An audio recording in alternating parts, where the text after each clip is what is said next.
दोस्तों subscribe button को दबा दें और घंटे की आकार की बेल घंटी को भी दबा दें ताकि हमारे नए वीडियो आपको लगातार मिलते रहें।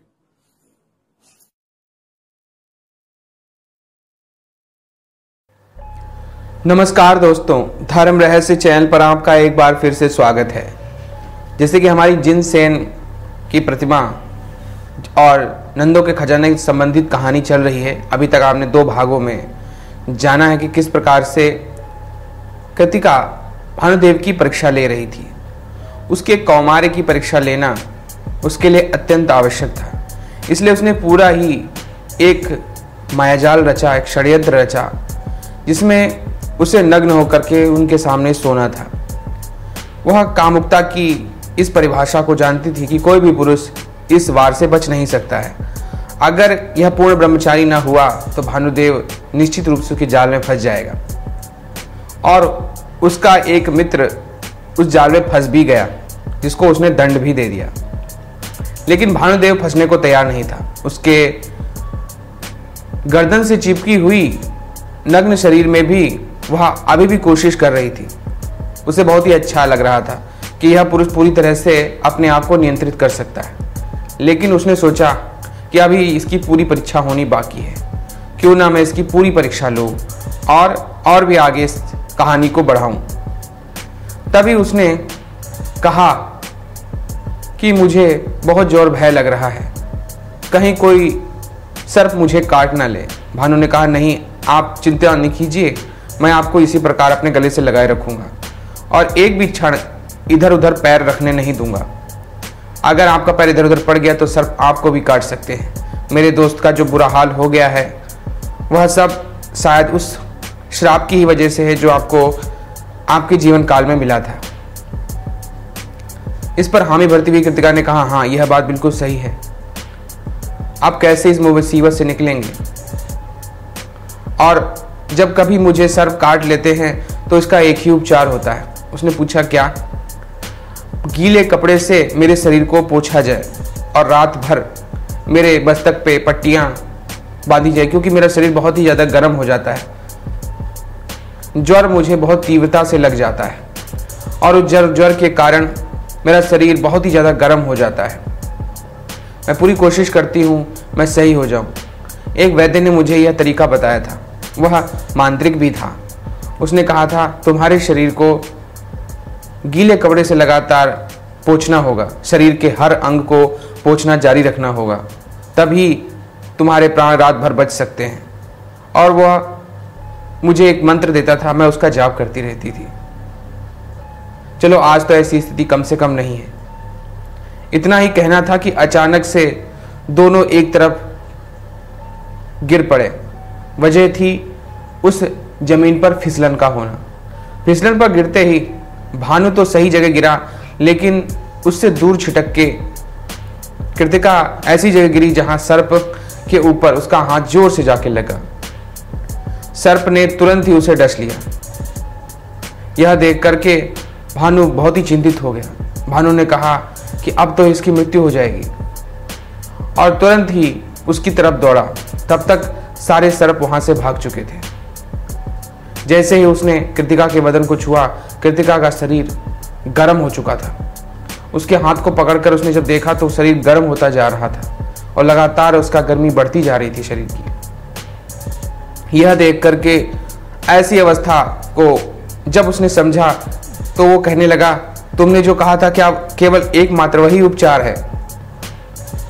कृतिका ने कहा, हाँ, लेकिन आपकी आंखों की शर्म जानी चाहिए, क्योंकि मेरे शरीर का कोई भी अंग ऐसा ना हो जिस पर गीले कपड़े से पोंछा ना गया हो। भानु समझ चुका था कि उसका आशय किस ओर है। उसने कहा, मैं शपथ लेता हूं कि मैं आपको अपनी बहन की तरह, अपनी मां की तरह मानकर ही आपकी सेवा करूंगा। मन में कोई भी कुटिल विचार नहीं आएगा। आप बताइए मुझे क्या करना हो। यह शब्द सुनते ही कृतिका आश्चर्यचकित हो गई। कृतिका ने कहा, ठीक है, मुझे एक सुरक्षित स्थान पर लिटा दो। एक बाल्टी में और एक स्वच्छ पानी लेकर के आओ, उसे पूरा भर लो। एक कपड़ा सूती वस्त्र का उसे मेरे सामने लाओ, मैं उस पर अनमंत्र फूंकूंगी और स्वयं मंत्र का जाप करती रहूंगी।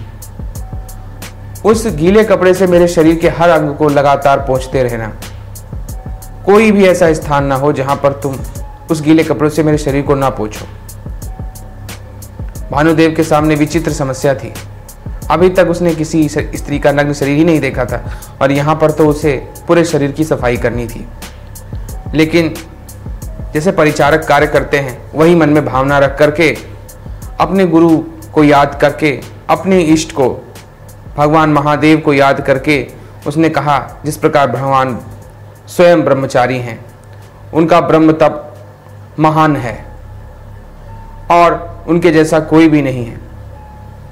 ऐसा सोच करके मैं उनको प्रणाम करता हूँ और याद करता हूँ उनकी ब्रह्म शक्ति को। मैं याद करता हूँ शरीर को, वह शरीर जो नश्वर है, हड्डी मांस का बना हुआ है। मैं याद करता हूँ माया को, जो माया जीवों को अपने चक्कर में फंसा लेती है। ऐसा कहते हुए उसने प्रार्थना की भगवान शिव से और महादेव से। आशीर्वाद लिया महादेव माता पार्वती का कि हे माता पिता, आप ही मेरी रक्षा और सहायता कीजिए। मेरे मन में कोई दुर्विचार ना आने पाए। मैं मन से पवित्र रहना चाहता हूँ।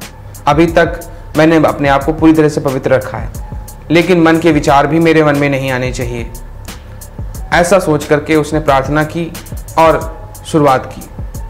सूती सफ़ेद कपड़े को ला करके वो शरीर के हर अंग को पोंछने लगा।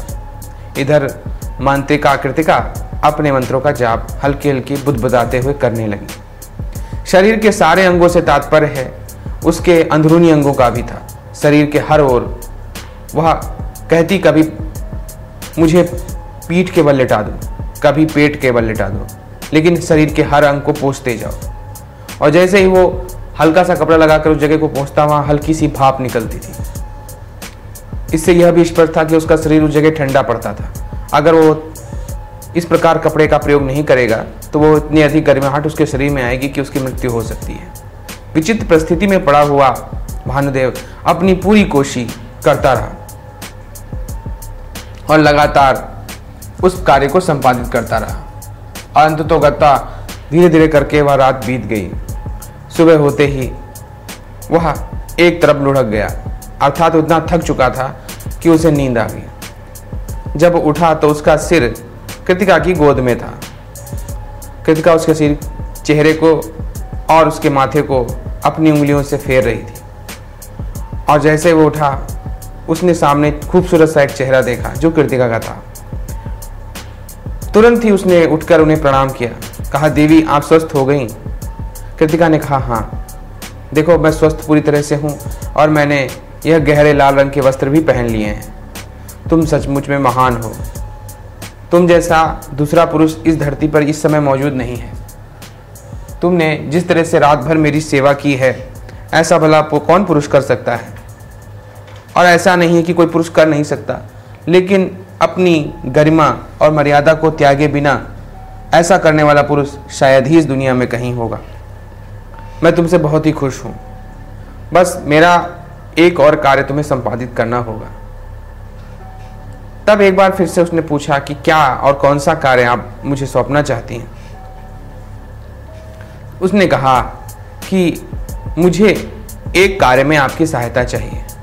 उस स्थान पर केवल और केवल एक पूर्ण ब्रह्मचारी ही प्रवेश कर सकता है और वह एक खजाने की जगह है।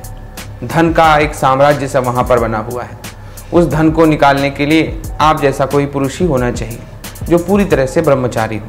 और कल रात तो मैं समझ ही गई हूँ कि आप पूरी तरह से ब्रह्मचारी हैं। आप मन मस्तिष्क में भी इस तरह के विचारों को लेकर नहीं आते हैं। तो फिर क्या आप तैयार हैं? उसने कहा कि हाँ देवी, अगर भगवान शिव की इच्छा हुई, माँ पार्वती ने साथ दिया, तो अवश्य ही मैं आपके कार्यों को संपादित करने की पूरी कोशिश करूंगा। आप चिंता मत कीजिए, केवल मुझे आज्ञा प्रदान कीजिए कि मुझे क्या करना होगा। फिर कृतिका ने कहा, ठीक है, मैं तुम्हें अपना कार्य सौंपूंगी, लेकिन तुम्हारे साथ कुछ युवकों की भी आवश्यकता पड़ेगी। एक ऐसी, क्योंकि एक व्यक्ति उतना अधिक सोना चांदी उठाकर नहीं ला सकता है, और अगर कोई इतना उठाकर नहीं ला सकता है तो फिर वो कैसे अपने सोने को वहाँ से उठा करके ला पाएगा। इसलिए मुझे सहायता में कुछ पुरुष और स्त्रियां या जो भी ऐसी तुम्हारे साथ के सहयोगी हों वो सब चाहिए। उसने कहा अवश्य ही, आपकी इच्छा को मैं पूरी करूंगा, आप बस तैयारी कीजिए, मैं आपके पास आता हूं। भानु बहुत ही सीधा था, मन से पवित्र भी था और इन सभी कार्यों में कुछ न कुछ चतुराई और कुटिलता की आवश्यकता पड़ती ही पड़ती है। वो नगर में गया और हर व्यक्ति से यही पूछने लगा कि क्या आप मेरे साथ चलेंगे। व्यक्तियों ने कहा हम चलेंगे, क्या काम है। वह पूरी पूरी बात बता देता। तो जो भी व्यक्ति उससे कहता वह व्यक्ति उसके साथ चलने के लिए तैयार हो जाता। दूसरा बगल में खड़ा व्यक्ति जब उसकी बात सुनता तो वह भी कहता मैं भी तुम्हारे साथ चलूंगा, और वह भी अपने घर में परिवार में बातों को बताता। हर व्यक्ति से बात कहते कहते उस पूरे राज्य में फैलने लगी। जब तक उसने 100-200 लोग इकट्ठा किए तब तक वह बात पूरे राज्य में फैल गई। राजा स्वयं अपनी सेना के साथ और नगर निवासी अपने साथ उस स्थान की ओर प्रस्थान कर गए जहां पर कृतिका अपनी योग साधना कर रही थी। कृतिका ने पहले कुछ लोगों को आते देखा और वो प्रसन्न हो गई, और जैसे जैसे वो आदमियों की संख्या बढ़ती देखती चली गई उसके मन में भय सा व्याप्त होने लगा। उसने सोचा यह कैसा आचरज है, यह तो 100-200 आदमी को लाने गया था, ये तो पूरा नगर ही लेके आ रहा है, पूरा राज्य ही लेकर आ रहा है। इतने लोगों को देख करके कृतिका नाराज होने लगी। कृतिका तुरंत जा करके उससे बोली यह तुमने क्या किया, तुमने तो ढिंढोरा ही पीट दिया, यहाँ तो एक व्यक्ति की जगह हजारों लोग आ रहे हैं। तभी बोला हजारों तो छोड़िए, राजा भी मैंने सुना है अपनी सेना के साथ आ रहे हैं। कृतिका गुस्से में बोली तुम्हारा क्या दिमाग खराब है, क्या यहाँ बंदर बाट लगा हुआ है जो इतने सारे लोगों को लेकर आ गए, कितने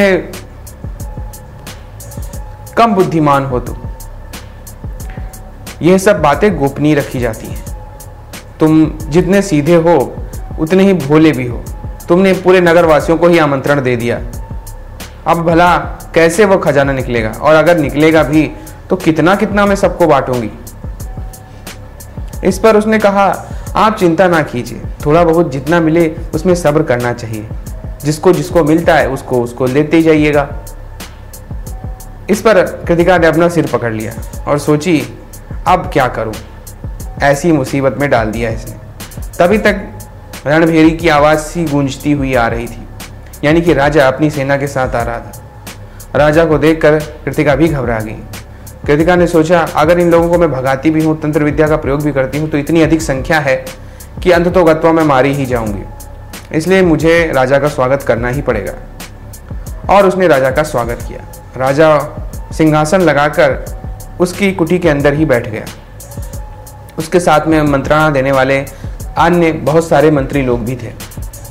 उन सबको आया हुआ देखकर उन सब के लिए भोजन का प्रबंध करने के लिए उसने अपनी योगिनी शक्तियों को भेजा और पूरे नगर के लिए भोजन का निर्माण होने लगा। राजा और प्रजा ने मिलकर बहुत ही अच्छा भोजन किया, सभी संतुष्ट थे, खुश थे। राजा अब वार्तालाप के मूड में था।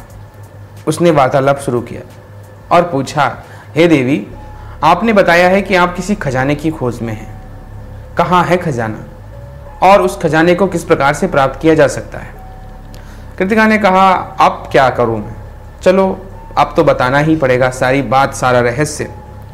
उसने कहा उस फला जगह पर जहां पर मैं आपको बताऊंगी और अपनी दिव्य शक्तियों से दिखाऊंगी भी आपको, उस जगह पर खजाना गड़ा हुआ है, लेकिन अंदर खजाना वही निकालेगा जो पूरी तरह से ब्रह्मचारी हो, और ऐसा ब्रह्मचारी मेरे पास सिर्फ एक ही है।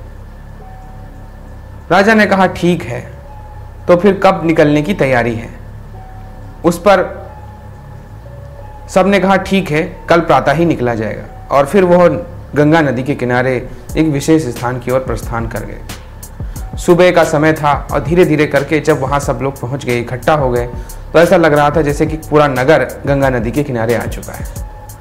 कृतिका ने संकेत करते हुए कहा, यहाँ गड्ढा खोदिए, और उस जगह गड्ढा खोदा गया। गड्ढा खोदने पर सबसे पहले जिन सेन की मूर्ति मिली और उनको अलग स्थान पर ले जाकर के स्थापित किया गया और खोदा गया, तो वहां से एक पूरी की पूरी सुरंगी जगह निकलती हुई दिखाई पड़ी। जैसे ही वहां से कुछ नजर आया तो अंदर की चमक से और उस स्थान पर कुछ पड़ी हुई छोटी मोटी तस्तरियों से यह बात सिद्ध हो गई कि इस जगह ही पूरा एक नगर सोने के खान की तरह बसा हुआ है, जो ही एक प्रवेश मार्ग है। राजा के मन में तुरंत ही लालच आ गया। राजा ने कहा, सभी को कैद कर दो और सैनिकों से कहा, सारा माल निकाल लो, जनता को यहां से दौड़ाकर भगा दो और अपने सैनिकों से कहो कृतिका और साथ में इस लड़के को भी कैद कर लिया जाए, इन सबको कैद खाने में डाल दिया जाए और हम लोग ये सारा खजाना यहाँ से चुरा लें। ऐसा कहकर राजा ने तुरंत ही आदेश दे दिया। कृतिका इससे पहले कुछ समझ पाती, सिर पर उसके जोर से वार हुआ, क्योंकि सभी जानते थे कि वह तांत्रिका है, इसलिए तंत्र प्रयोग ना कर पाए। पहले ही उसके सिर पर मारकर उसे बेहोश कर दिया गया। भानु को भी पकड़ लिया गया। नगर के नगरवासियों को भी डरा धमक कर वहां से भगा दिया गया। नगरवासी भी वहां से मुंह उतरे हुए मुंह के साथ वहां से जाने लगे कि राजा बड़ा ही लालची है और सब अपने हाथ में हथियाना चाहता है। राजा ने आदेश दिया, खजाना पूरा निकाल लेने के बाद में दोनों इन को अर्थात कृतिका और उसके मित्र दोनों को ही जान से मार दिया जाए, ताकि यह राज हमेशा के लिए यहीं दब जाए। उसके आदेश का पालन सैनिकों ने किया। आगे क्या हुआ हम ये लोग जानेंगे अगले भाग में, कि कृतिका बची, क्या वह उसका मित्र बचा, क्या बाकी लोग वहां से चले गए, क्या राजा सारा खजाना निकाल पाया, ये सब कुछ हम अगले भाग में जानेंगे। अगर आपके डिस्क्रिप्शन बॉक्स में इसका लिंक मिल जाए तो आप वहां से क्लिक करके अगले भाग में पहुंच सकते हैं, या फिर आप इंडिया स्क्रीन से भी वहां पर पहुंच सकते हैं। दोनों ही तरीके से आप पहुंच सकते हैं। और अगर वेबसाइट पे जाएंगे तो यही आर्टिकल पूरा का पूरा आपको पूरे पार्ट्स में एक साथ ही मिल जाएगा, ये पूरी की पूरी कहानी। तो अगर आपको ये वीडियो पसंद आया है तो लाइक करें, शेयर करें, सब्सक्राइब करें। आपका दिन मंगलमय हो। धन्यवाद।